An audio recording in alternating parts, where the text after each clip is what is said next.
Mix by DJ Jitendra Raj Rajnagar.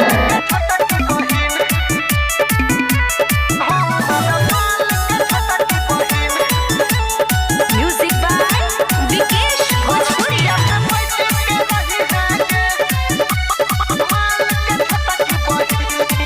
कोठा ललिया लगने छही लागे छ बेजोर छौरी डीजे वाला छौरा खाली ताको तोरे ओर। कोठा ललिया लगने छही लागे छ बेजोर छौरी डीजे वाला छौरा खाली ताको तोरे ओर। हमर कम से जवानी लगै छै हसीन, हमर कम से जवानी लगै छै हसीन। बरतिया से बच के रही है गे हमर माल के छोटा की बहिन।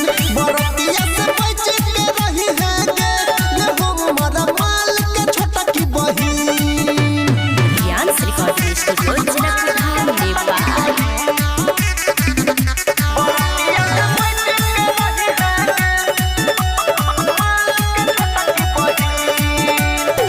घर से लेके शहर सगरो छो तोरे कहर। घर से लेके शहर सगरो छो तोरे कहर। लचको एक नंबर छौरी कातिल तोहर कमर। छौरा सोंडा ऑपरेटर छै हमर पसीन, छौरा सोंडा ऑपरेटर छै हमर पसीन। बरतिया से बच के रही है गे हमर माल के छोटा की बहिन।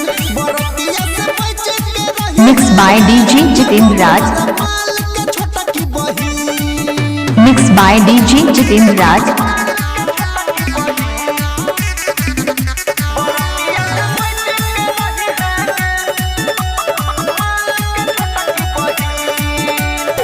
देह के दुधिया गोरा लगे छो छेना मिठाई।